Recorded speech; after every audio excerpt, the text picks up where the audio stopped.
Well, you just said it. Hey, besides it being your next one, they're all important.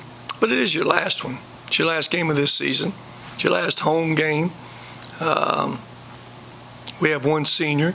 It's his last game. So there's a lot of other little things that makes it even more important than being the next game. It's your last home game. We have a senior. It's senior night. Those things are important. And again, you want to win every game you win. You want to go to the tournament, I guess, and it helps your mindset, but winning or not, I think we'd all rather go there winning. So all those reasons are important, Mike. Coach, can I ask a follow-up about Monte? And it's not to... Well, if I told you no. I would then let... So go on and ask it. You would ask it anyway, so hey. What's it been like coaching Monte? I think it's very obvious there's been some ups and downs with him from a standpoint of getting him to understand the work ethic that you want to put into it every day. I think Monte's one of those guys, man, he just wants to hoop. He just wants to play the game. When the game comes on, turn the lights on, just let me play, coach. It's never been his MO a lot. He's taken a lot of shortcuts in his life. When I mean that, I mean academically, showing up late and doing this and this and this. And again, I'm kind of just the opposite. I'm always a believer there's a correlation. What happens in your personal life carries over to the game. And being on time, going to class, eating breakfast, doing all those little things that helps you in life. I'm convinced there's a correlation between these lines. To his credit, and we all know what happened to him last spring. He entered the draft.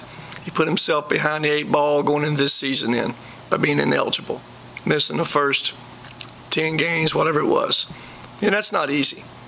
Then he's kind of thrown in this thing. His first probably 5 or 6 games, I don't know how much he was really, his minutes was minimized for sure. It's probably until Louisiana Tech, after Louisiana Tech, when we started starting him. That's been about 7 games ago probably now, 6 to 7 games, Zach. Even though he was playing quite a few minutes on those other ones. But to his credit, he's gotten better in all areas of those things in his life. He's put himself in position to graduate. If we all would have said a year ago Monte's going to graduate, he wouldn't have believed it, none of us would have believed it. But he's done that now. And for a young man, sometimes, believe it or not, it's not the most important thing. Having a degree is not the most important thing for young guys who want to play basketball. Most kids go to college to get a degree. Guys come to college to play basketball. Then the degree is secondary. Right or wrong, good or bad. That's the world we're in. But for him to be in this position now, to get his degree, he's down to 12 hours to get it. That'll be something that, where it's 5 years, 10 years from now, he'll look back on, will really be important to him then. I think he's the first member of his family to graduate. I think I'm correct to say that. That's important in himself. He's got a very good mother. He has a good mother. That's why I don't know where she got that hard head at. I asked her that many times, where did that hard head come from? She's such a good person. But she is. She's been a hard-working lady, and she wanted that degree more than anything. And he's going to get it. I know a lot of things I wouldn't say for sure about with Monte, but I'm really comfortable right now saying he's going to get his degree. He's totally on line to get it. And I feel really good about that in his life. And in turn, he's playing his best basketball of his career. Correlation. Sometimes that light comes on at the end, and that light's on now because you can see it at the end of the tunnel. You're down to 1 game in this season. Every game after that, your last game. But he's practiced good for the last, month. He's been at his best. There's amazing as a correlation how he's playing. So I'm proud of him. It's sometimes not where you start, it's how you finish, and I feel good about the way he's finishing his career as a player and academically too. As his coach, how do you balance keeping him in line with also allowing him to be himself on the court, allowing him to do the things that make him Monte? Well, that bounce had to come over to our bounce a little bit. He had it totally out of bounds, if that makes any sense. You know, out of bounds for him was dribbling that sucker up and dribbling it every time and just going trying to make a play. Well, that's all good, but that's, you know, that's a little bit out of bounds. So you got to be able to lead the offense as a point guard. I don't mind you scoring. I want him to score. I've been on him the last couple weeks, shoot the 3-shot. I think he's a good shooter. And this team needed somebody else can make a shot. That don't mean you have to search for shots, force shots. But when you have an open three-pointer, timing scores right, I have no problem with that with you because I think you're a good shooter.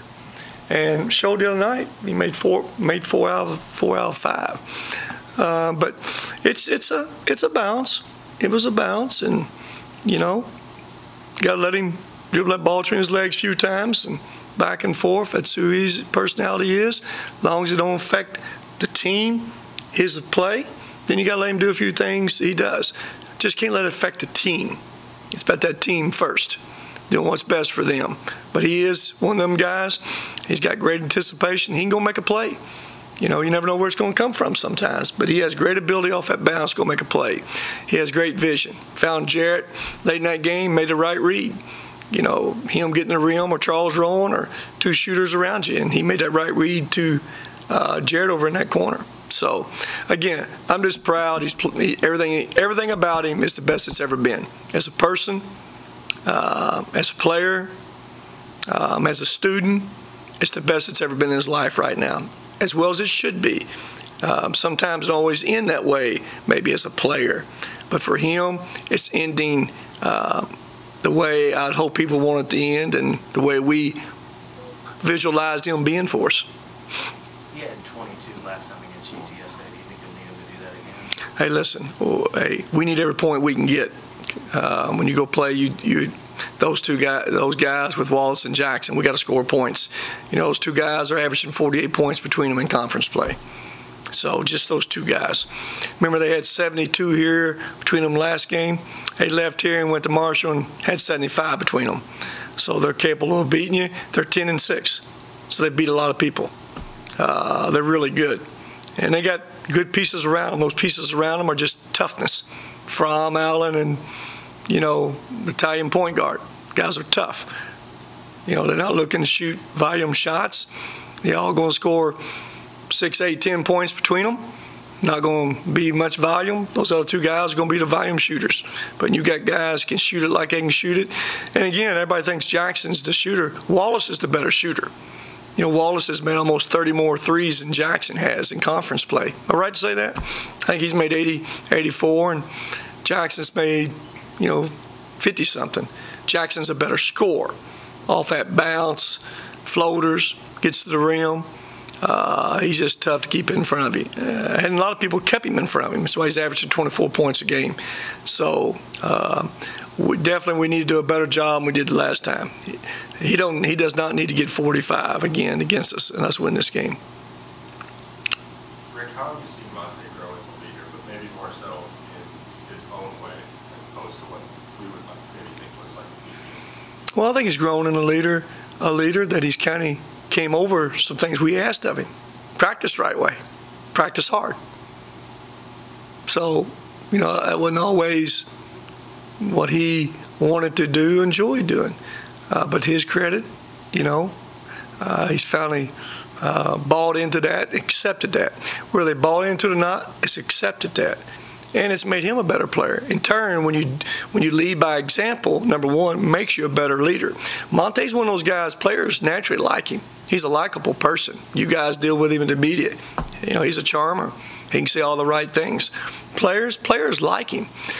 Didn't mean always players respected him, the way he worked. But now when you're working, doing all the little things right, there's respect with that. And now there's easier for him to be a leader because they respect what he's doing. Just not what he's saying, what he's doing. Rick, you mentioned the respect.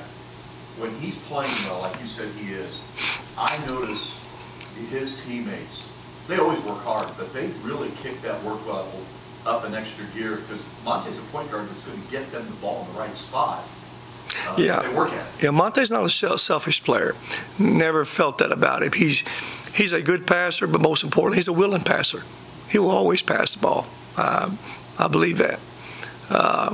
He just has had sometimes where, he may not be looking to do that as much. It's just going and doing something, dribbling that ball a little bit too much, and put himself in a bad predicament sometimes by maybe going and forcing a play. Not because he's selfish. I don't never believe that. He's a willing passer and a good passer. Rick, I know a lot of times, obviously, you want to win everything. But especially with the last game heading into postseason play, how important is it to take momentum from a win into postseason play? Well, excuse me, it's always important. As you just said, you won't win all the games. Sometimes coaches say, man, you just come off a loss, you got to be ready. Kids are more focused coming off a loss than they are wins. Psychological part of it, That may be so sometimes. But if you ask me, I'd rather always prepare after a win. And go and play another game after a win. I'd rather prepare and play that way versus prepare and play off of losses. Where's the psychological part of it? It goes both ways. And there's some truth to that. Teams get real focused after a loss sometimes. You've seen that many times. You guys right about that. This team's coming off 2 losses. They're going to be ready tonight. Why can't they be ready tonight coming off 2 wins? Well, sometimes there's a little complacency may come through a season. But this time of year, there's no complacency. During the season, it may happen. This time of year, every game you play basically coming down to your last one. And there's got to be urgency in you this time of year. And you've got to play with some urgency.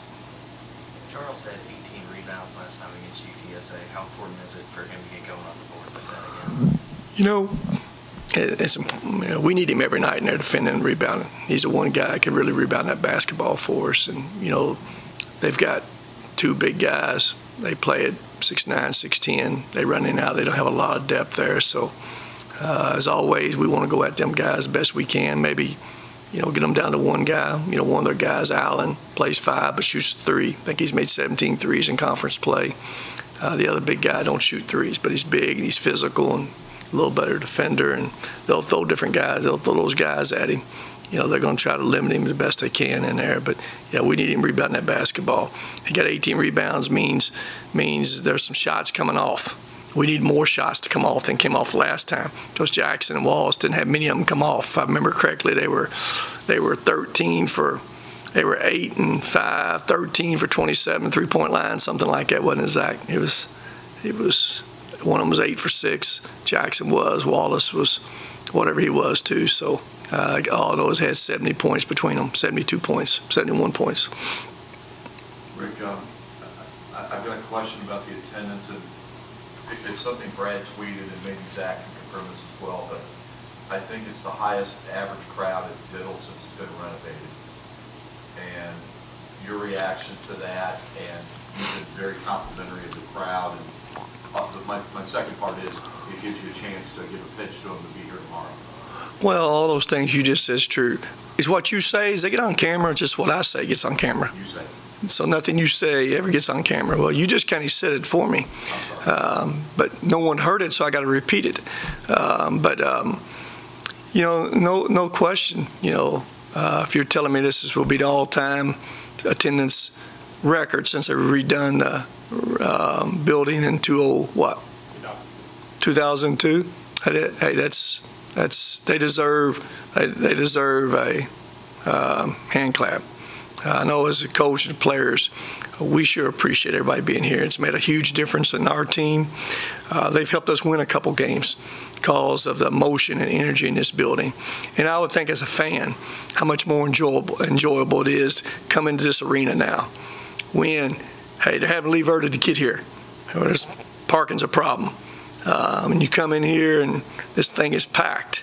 I know as a fan, I think everybody, if you were to ask them that question, they've enjoyed the experiences of it too. And like them, here's what I know that's changed about our fans since being here, besides showing up. And I like this.